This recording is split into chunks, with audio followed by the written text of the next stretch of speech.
Di babak pertama serangan ini, keluarga Ke telah membayar harga yang sangat mahal. Karena ini adalah jebakan yang dipasang oleh Void untuk mereka. Meskipun Feng Tianxing melihat dari kejauhan, dia tidak melepaskan detail dari konfrontasi ini. Dia tahu betul bahwa bahkan jika pertempuran semacam ini diulangi 100 kali, tidak mungkin keluarga Ke bisa menahannya sekarang. Jika sampai pada alasannya, poin terpenting adalah gerbang kosong. Bertarung satu sama lain di tempat yang sempit, keunggulan numerik ras iblis tidak dapat digunakan.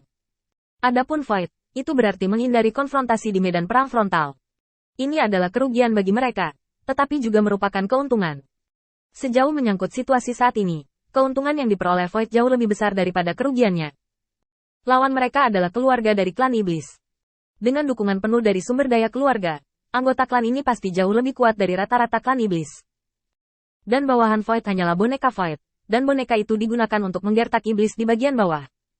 Jika benar-benar ditempatkan di medan perang utama, ia harus menyaksikan kinerja Void itu sendiri, bukan Void puppet. Selanjutnya, inti dari keunggulan Void kali ini adalah metode mereka melawan iblis.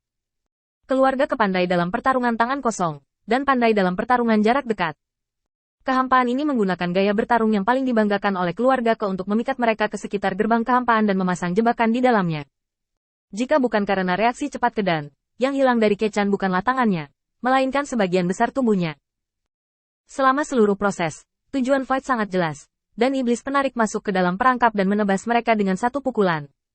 Di sisi lain, keluarga Ke tidak tahu apa yang mereka mainkan. Melihat dengan jelas arah serangan yang paling baik dilakukan oleh keluarga Ke, Feng Tianxing menghela nafas lega, dan bergerak sedikit lebih dekat ke tempat pertempuran. Cara kedua belah pihak bukanlah cara jangka panjang, dan jika saya sedikit lebih berhati-hati, saya tidak akan menemui jalan buntu. Saat dia mendekat lagi, Feng Tianxing mengirim transmisi suara ke Ke, memintanya untuk memberitahu Kechan untuk mundur dan menyembuhkan tangannya. Tidak lama kemudian, Kedan menemukan Feng Tianxing. Kini dalam wujud manusia ia tidak memiliki telapak tangan dan terlihat sedikit merana. Feng Tianxing, bisakah kamu benar-benar menyembuhkan telapak tanganku? Bagaimana dengan ini? Kamu sudah sembuh. Aku akan menikahkan Keke denganmu nanti. Dan sumber daya lainnya akan dihitung secara terpisah. Bagaimana? Kechan masih membuka jalan bagi Feng Tianxing untuk menang. Lagi pula, dia bukan Kedan, dan dia tidak terlalu memikirkan klannya. Yang dia pikirkan hanyalah bagaimana membuat keluarga lebih kuat. Adapun konflik internal dan bahaya tersembunyi, Kechan tidak bisa memikirkan banyak hal. Dari titik membiarkan Keke mengirimkan suara, Kechan samar-samar menebak tujuan Feng Tianxing, jadi dia membuat argumen ini. Feng Tianxing langsung menggelengkan kepalanya. Sumber daya tidak diperlukan. Tapi aku ingin membawa Keke kembali ke akademi agar dia bisa belajar lebih banyak tentang metode kultivasi lainnya. Mungkin dia sangat berbakat di bidang lain. Kechan tertawa terbahak-bahak, mengira win-winnya berhasil, jadi dia mengulurkan tangannya. Ayo, biarkan aku melihat apakah kamu bisa menyembuhkan telapak tanganku. Feng Tianxing meminta Kechan untuk memejamkan mata, mengumpulkan kekuatan Dao di tangannya, dan memperbaiki telapak tangan Kechan sedikit demi sedikit. Tubuh fisik keluarga Ke dipelihara oleh kekuatan Dao. Jadi kecepatan pemulihannya jauh lebih lambat daripada iblis lainnya. Tetapi jika Feng Tianxing bergerak, ini bukan masalah. Hanya setelah 3 napas, kekuatan jalan dibangun, dan Feng Tianxing menghela napas.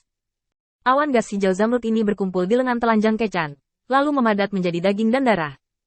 Tidak lama kemudian, Feng Tianxing melepaskan tangannya. Oke, jangan terburu-buru melakukannya untuk 1 jam pertama, dan akan kembali normal setelah 1 jam. Kechan menggerakkan lengannya tanpa diduga. Matanya dipenuhi keterkejutan. Sial, kemampuanmu agak keterlaluan. Dengan kamu berdiri di belakang, selama aku tidak mati, ini bisa diselamatkan. Tidak, aku harus menjelaskannya kepada kakak laki-lakiku.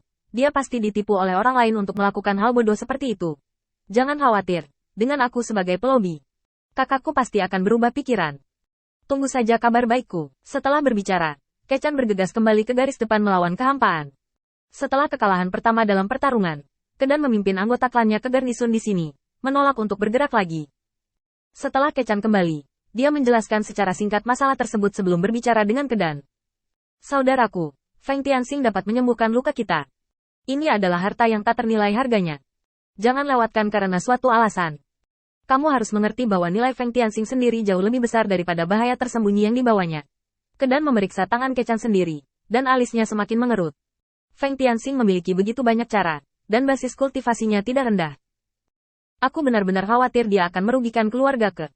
Maka kita bahkan tidak akan memiliki kesempatan untuk melawan. Bagaimana Kechan masih mendengarkan analisis tenang kakaknya Kedan? Segera berkata, saudaraku, apa yang kamu pikirkan? Jika Feng Tianxing benar-benar merugikan keluarga ke kita, dia pasti sudah melakukannya sejak lama. Jika Feng Tianxing ditentukan dan tidak kompeten, apakah kita masih perlu khawatir? Dia adalah iblis dengan sedikit sumber daya. Bisakah itu mengejar kecepatan perkembangan kita? Selain itu, jika dia punya nyali untuk berencana menaklukkan keluarga, paling banyak dia akan melampaui keluarga Kaio.